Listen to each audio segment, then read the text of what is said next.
ونصلي ونسلم على رسوله الكريم أما بعد فأعوذ بالله من الشيطان الرجيم بسم الله الرحمن الرحيم قال النبي صلى الله عليه وسلم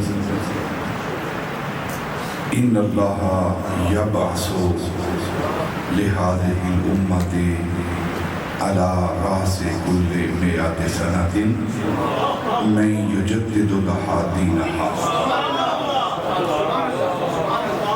صدق الله مولانا العظيم وصدق رسوله النبي الكريم ونحن على ذلك من الشاهدين والشاكرين والحمد لله رب العالمين. إن الله وملائكته يصلون على النبي يا أيها الذين آمنوا صلوا عليه وسلموا تسليما. الصلاة والسلام عليك يا سيدي يا رسول الله وعلى آلك وأصحابك يا سيدي يا حبيب الله.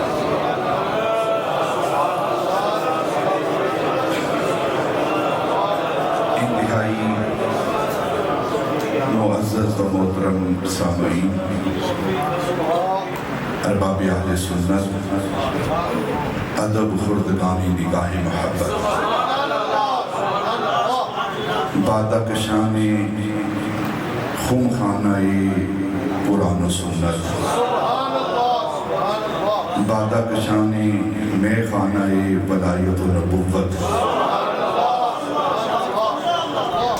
آج کی یہ تقریب سعید حضرت امام ربانی، قندیل نورانی، رمز حقانی، سر یزدانی، آیت من آیات ربانی، حجت اللہ فی الارضین، آیت اللہ فی الارضین، سیف مسلول، حضرت الشیخ احمد سرہندی المعروف مجدد و منور الفسانی قدس سرہ السبحانی کی یاد میں آپ کی بارگاہ میں، بارگاہ تجدید میں، عالمی ادارہ تنظیم الاسلام حلقہ سیدنا ابو بکر صدیق رضی اللہ تعالیٰ عنہ کی طرف سے یہ پروگرام منعقد ہے. میں اس پروگرام کی انعقاد کرنے پر جملہ اس حلقہ کے احباب کو، ساتھیوں کو، منتظمین کو، منتصرین کو ہدیہ مبارکباد پیش کرتا ہوں. اور پھر خصوصی طور پر میں شکر گزار ہوں اپنی انتہائی محترم حضرت علامہ مولانا محمد عمر صدیقی زیدہ مجدہ اس مسجد کے قریب ہیں اور اہل سنت کے ایک عظیم مناظر، ایک عظیم عالم حضرت علامہ مولانا مفتی محمد حسین صدیقی رحمت اللہ تعالیٰ علیہ آپ کے ساتھ ہیں. اللہ تعالیٰ اس مسجد کو آباد و شاد فرمائے. اس سے قبل بھی اس مسجد کے اندر ہمارے پروگرام ہوئے ہیں جدت پاک کے حوالے سے، عشرے کے حوالے سے، لیکن آج ایک عرصے کے بعد میں نے اس مسجد کی زیارت کی ہے. اس کی خوبصورتی دیکھ کر میری طبیعت خوش ہو گئی. اللہ تعالیٰ اس مسجد کو آباد و شاد رکھے اور جو انتظام و انصرام کرنے والے ہیں، جو مسجد کو آباد کرنے والے ہیں، اللہ انہیں بھی آباد و شاد فرمائے. دنیا اسلام کا ایک عظیم نام زینت القرا جناب قاری سید صداقت علی زیدہ مجدہ، آپ نے ان کی تلاوت سنی اور پھر حضرت رومی کشمیر میاں محمد بخش جنہوں نے اپنی زبان کے اندر قرآن کی تعلیمات کو بیان کیا ہے۔ دو ہی شخصیات ہیں کہ جنہوں نے ایک قرآن کا لب نچوڑ مغز نکال کے امت کو دیا ہے۔ ایک حضرت مولانا روم مصطفیٰ قیوم ہیں مثنوی جن کی، اور دوسری ذات حضرت میاں محمد بخش عارف کھڑی ہیں جو سیف الملوک کے لکھنے والے ہیں۔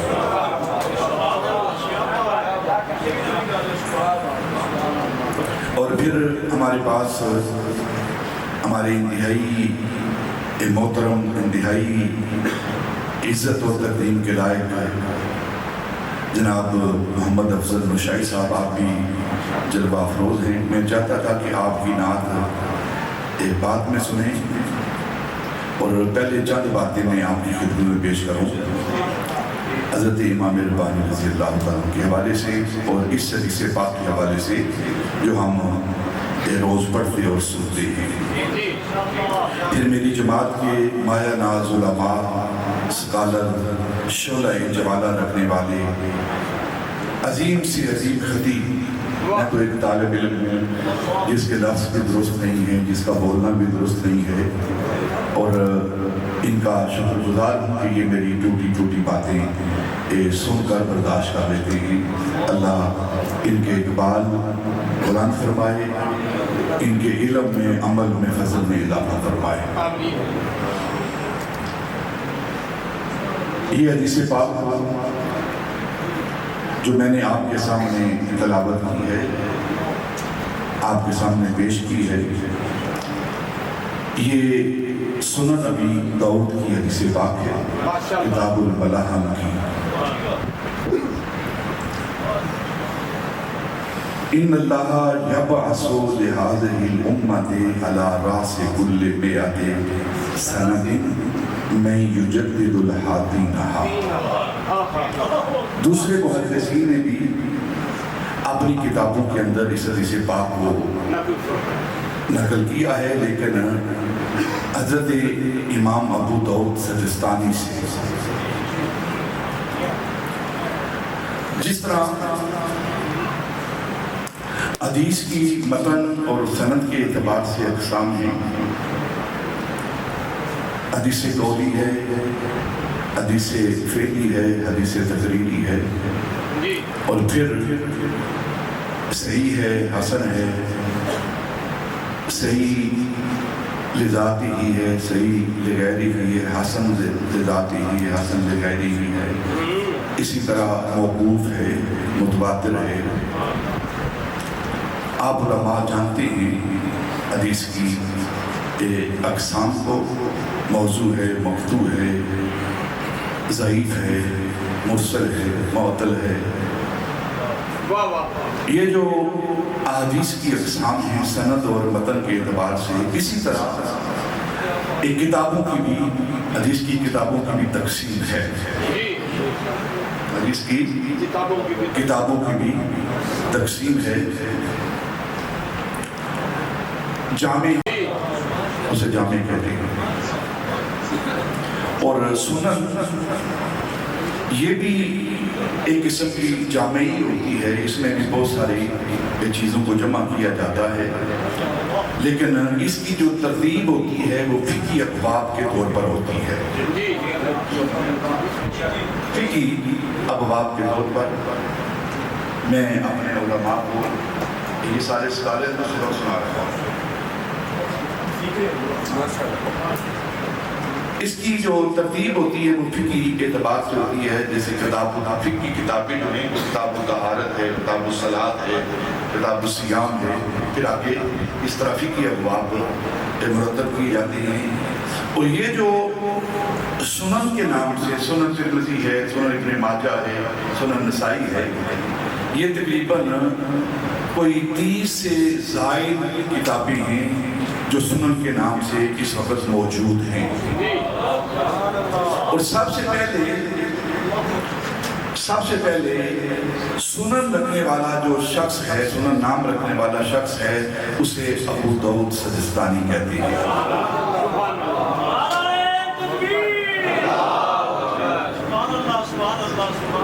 روٹی نہ رہتا ہے. یہ ساری چیزیں یہ جانتے ہیں, اس میں نئے بلکہ کوئی بات نہیں ہے. 30 سے زائد کتابیں جو سنن کے نام سے, جس طرح سنن ترمذی ہے, سنن ابن ماجہ ہے, ٹھیک ہے, سنن ابی داؤد ہے, یہ 30 سے زائد کتابیں ہیں. اور حضرت صاحب سنن ابی داؤد, آپ کی جو کتاب ہے 4000 کے قریب اس کے اندر احادیث ہیں. سبحان اللہ. اور ٹوٹل آپ فرماتے ہیں مجھے 5000 احادیث یاد ہیں. 200 احادیث باقی جو سیاستہ کی کتابیں ہیں اس کے اندر موجود ہیں. اور جو 5000 سے 4800 احادیث ہیں مجھے وہ حفظ ہیں, یاد ہیں.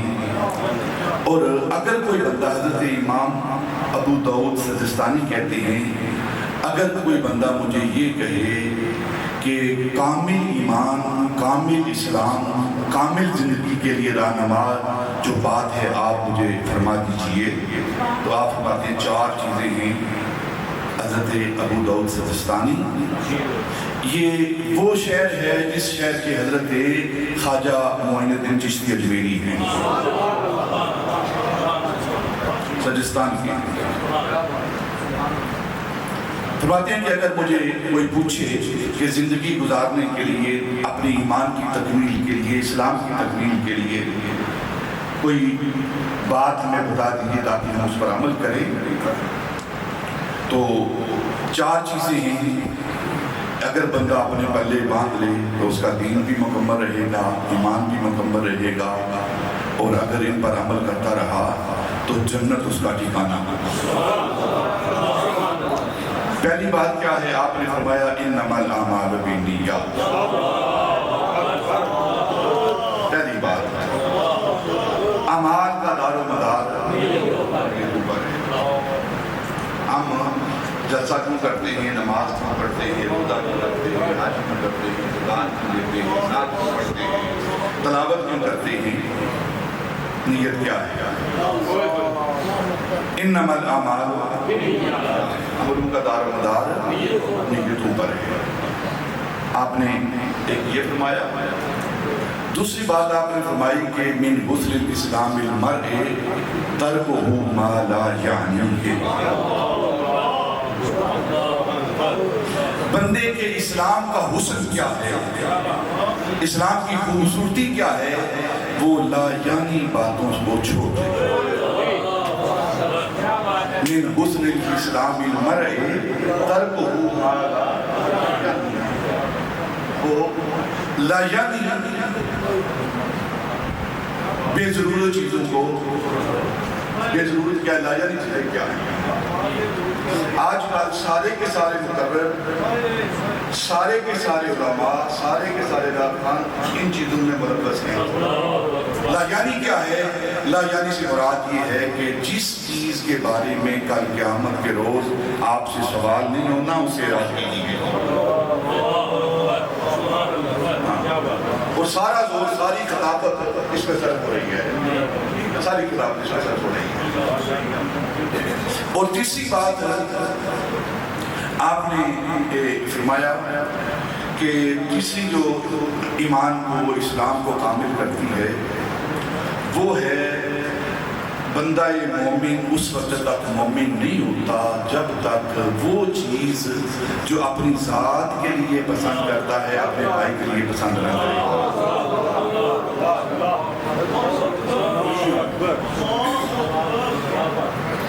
پہلی چیز.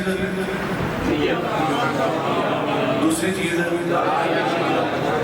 اور جو تیسری چیز بھائی کے لیے پسند کرتا ہے وہ اپنے لیے پسند کرتا ہے. اور چوتھی چیز میرے لیے ٹھیک ہے. یہ 4 چیزیں ہیں. اگر ہم نے ان 4 چیزوں کو اپنے زندگی کے اندر ہم لے آئے تو ہماری زندگی کامیاب ہو جائے گی. یہ حضرت ابو داؤد سجستانی جو سنن ابی داؤد کے جامع ہیں, جمع کرنے والے ہیں, انہوں نے اپنی زندگی کا نچوڑ وہ بیان کیا ہے، اسی لیے ہم جمع ہوئے ہیں کہ ہم اپنی راہوں کو درست کریں، اپنی راہوں کو درست کریں۔ اس لیے ہم یہ حضرت امام ربانی رضی اللہ تعالیٰ کا تذکرہ کرتے ہیں، کبھی خواجہ جوینی کا تذکرہ کرتے ہیں، کبھی بہاوت زکریا ملتانی کا تذکرہ کرتے ہیں، کبھی داتا پاک کا تذکرہ کرتے ہیں، کبھی غوث پاک کا تذکرہ کرتے ہیں۔ یہ وہ ہستیاں ہیں جنہوں نے اپنی راہوں کو درست کر لیا ہے۔ اور جب ہم وہاں اپنے مرکز میں بیٹھے ہوئے تھے تو ایک ہستی تشریف لائی وہاں، تو کہنے لگے ہم نیچر پر تحقیق کر رہے ہیں، نیچر پر تحقیق کر رہے ہیں۔ ڈاکٹر صاحب نے شکایت ہمیں ڈنگر ڈاکٹر ہیں کیا ہے، تو قاری صاحب کا جو جملہ تھا نا مجھے بڑا پسند آیا۔ وہ بس انہوں نے جملہ گزارا ہے لیکن وہ میرے دل پر بیٹھ گیا۔ فرمایا کہ جہاں آئے ہوئے ہو یہی اصل نیچر ہے، فطرت۔ جہاں آئے ہوئے ہو یہی اصل نیچر ہے، یہی فطرت ہے، یہی وہ لوگ ہیں جو فطرت پر عمل کرنے والے ہیں اور جن کا فطرت کے ساتھ آئی ہے۔ نعرہ تکبیر، نعرہ رسالت، نعرہ حیدری، حضرت علامہ پیر محمد سعید احمد صاحب مجددی، جانشین حضور ابو البیان، عالمی ادارہ تنظیم الاسلام۔ چوتھی چیز جو ہے وہ آپ نے ماشاءاللہ بہت شکریہ آپ کا، الحلال بین والحرام بین، الحلال بین والحرام بین، حلال بھی واضح ہے اور حرام بھی اب واضح ہے، آپ کی مرضی ہے حلال کھائیں یا حلال کھائیں یا حرام کھائیں، آپ کی موج ہے۔ حلال کھاؤ گے تو زندگی سنورے گی، ایمان سنورے گا، اور اگر حرام کھاؤ گے تو پھر زندگی بھی تباہ اور آخرت بھی تباہ۔ یہ چار چیزیں ہیں یہ جو آپ نے حضرت امام ابو داؤد سجستانی آپ نے جو ہمیں دی ہیں، انہوں نے اپنی کتاب سنن ابن ماجہ میں اس حدیث پاک کو، بیٹھو نیچے باہر بیٹھو جا کے،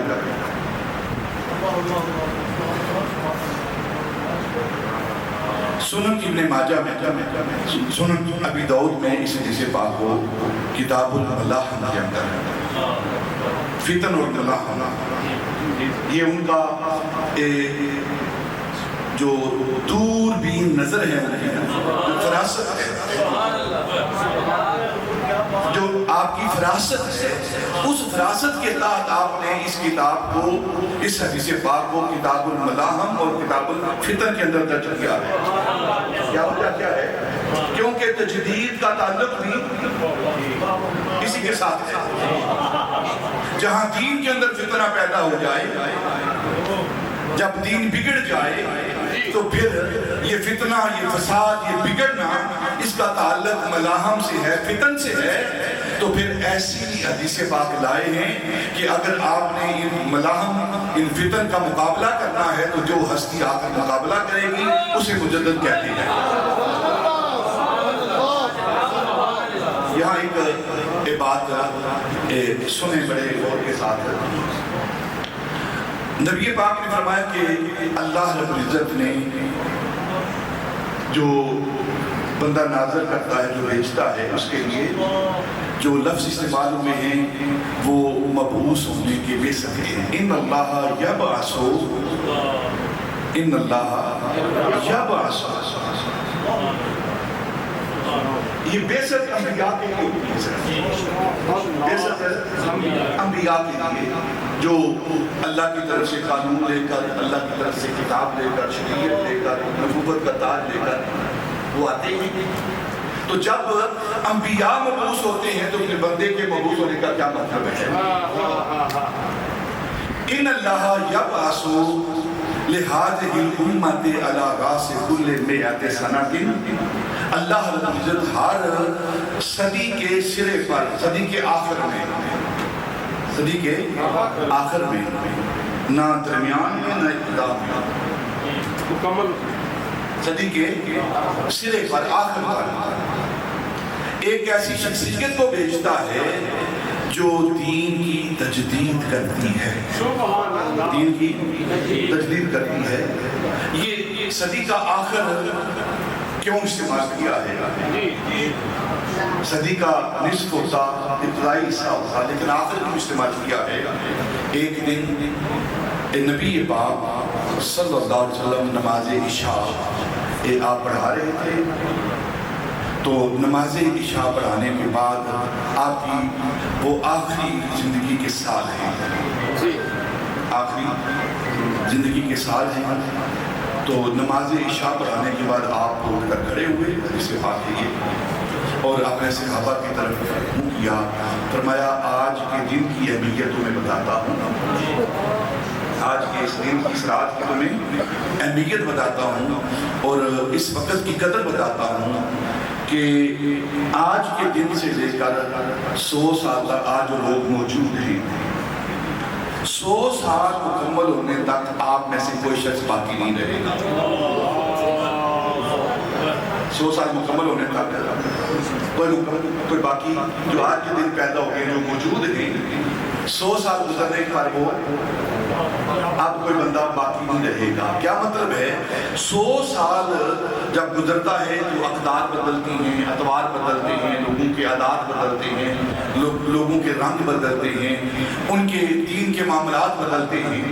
آج سے 50 سال پہلے جو مسائل تھے آج نہیں ہیں، جو آج ہیں وہ پہلے نہیں تھے، وہ نہ کل ہوں گے وہ۔ تو اس لیے جو دین کے اندر بگاڑ پیدا ہوتا ہے، جو دین کے اندر بگاڑ پیدا ہوتا ہے، 100 سال کے جو آخر ہوتا ہے وہ دین کے بگاڑ کا، معاشرے کے بگاڑ کا، اسلام کے بگاڑ کا اینڈ ہوتا ہے، اخیر ہوتی ہے۔ تو اللہ رب العزت اس بگاڑ کو دور کرنے کے لیے ایک ہستی کو بھیج دیتا ہے جسے مجدد کہتے ہیں،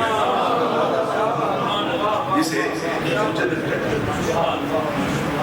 اللہ رب العزت کا نظام ہدایت ہے کہ وہ اپنی مخلوق میں سے جو سب سے اشرف مخلوق ہے، جسے حضرت انسان کہتے ہیں، جسے حضرت انسان کہتے ہیں، اشرف المخلوقات، یہ انسان اشرف المخلوقات کیوں ہے؟ ذرا اس بات پر غور کرنا چاہیے۔ اس لیے نہیں کہ زیادہ کھانے کی وجہ سے یہ اشرف المخلوقات ہے، اس سے زیادہ تو دوسرے جانور کھاتے ہیں، اس لیے اشرف المخلوقات نہیں کہ یہ بچے بہت زیادہ پیدا کرتا ہے، بچے پیدا کرنے کی وجہ سے، کثرت کے ساتھ اولاد پیدا کرنے کی وجہ سے یہ انسان اشرف ہے، نہیں۔ انسان سے زیادہ تو کتی بچے پیدا کرتی ہیں کہ نہیں؟ بولو جا 9 10 11 پنڈ کے لوگ جانتے ہیں ایک وقت میں۔ اس لیے اشرف نہیں ہے کہ اس کے پاس کوئی طاقت ہے، نہ آپ سے زیادہ طاقت رکھنے والے جانور موجود ہیں۔ اس لیے نہیں کہ آپ کے پاس زیادہ حسن ہے، آپ اشرف ہیں اس لیے نہ، آپ سے زیادہ حسن والے جانور موجود ہیں۔ پھر انسان کو اشرف کیوں بنایا ہے ساری مخلوق میں؟ اور قرآن کو پڑھیں آپ، پوری ذمہ داری کے ساتھ میں دعوت دیتا ہوں قرآن پاک کو پڑھنے کی۔ قرآن کا جو موضوع ہے، موضوع ہر کتاب کا ایک موضوع ہوتا ہے۔ قرآن کی کتاب پڑھیں گے تو قرآن اس کا تجوید اس کا موضوع ہوگا، حدیث پڑھیں حدیث اس کا موضوع ہوگا۔ قرآن کا موضوع حضرت انسان ہے، حضرت انسان ہے، قرآن کا موضوع حضرت انسان ہے۔ تو انسان اشرف المخلوقات کیوں ہے؟ نہ دولت کی وجہ سے، نہ اولاد کی وجہ سے، نہ زور کی وجہ سے، نہ حسن کی وجہ سے، نہ طاقت کی وجہ سے، نہ کثرت عقل کی وجہ سے، کھانے کی زیادتی کی وجہ سے۔ ایک وجہ ہے جس کو یہ ممتاز کرتا ہے، انسان اشرف ہوتا ہے، وہ ہے اس کا عقل اور شعور۔ وہ عقل اور شعور ہے، عرفان ذات ہے۔ بس جس نے ان لوگوں میں اللہ رب العزت کی ذات کا عرفان حاصل کر لیا ہے، اس کی معرفت حاصل کر لی ہے، وہ اشرف المخلوقات ہو گیا ہے۔ باقی انسان جو ہیں وہ عام جانوروں کی طرح ہی ہے۔ عام جانوروں کی طرح ہی ہیں. ان کی زندگی کا مقصد بس کھانا پینا، بچے پیدا کرنا، مکان بنانا اور دنیا سے. تو انسان کی ہدایت کے لیے اللہ رب العزت، انسان کی ہدایت کے لیے اس کا طریقہ ہے اللہ کا، اس کی سنت ہے کہ وہ اپنی اس اعلیٰ مخلوق کی ہدایت کے لیے اسے اکیلا نہیں چھوڑتا. جب اتنا اعلیٰ بنایا ہے، لیکن آپ ایک خوبصورت باغ بنائیں، اس کے درختوں کو سنواریں، پھولوں کو سنواریں، پھر آپ چھوڑ دیتے ہیں اسے. پھر آپ خود دیکھتے ہیں، کبھی گوڈی کرتے ہیں، کبھی پانی دیتے ہیں، کبھی اس کو کاٹتے چھانٹتے ہیں تاکہ آپ کا باغ ہرا بھرا رہے، خوبصورت رہے. تو اللہ رب العزت نے بھی اپنے ان بندوں کو بنا کر پھر ویسے نہیں چھوڑ دیا. اس مخلوق کی ہدایت کے لیے اللہ رب العزت نے انبیاء کو بھیجا ہے. انبیاء کو بھیجا ہے کہ میں نے یہ بندے بنائے اور اے میرے کامل بندوں، میرے کامل بندوں، کامل انسانوں، انسان کامل، میرے کامل بندوں، میرے ان ناقص بندوں کو تم جا کر کامل بنا.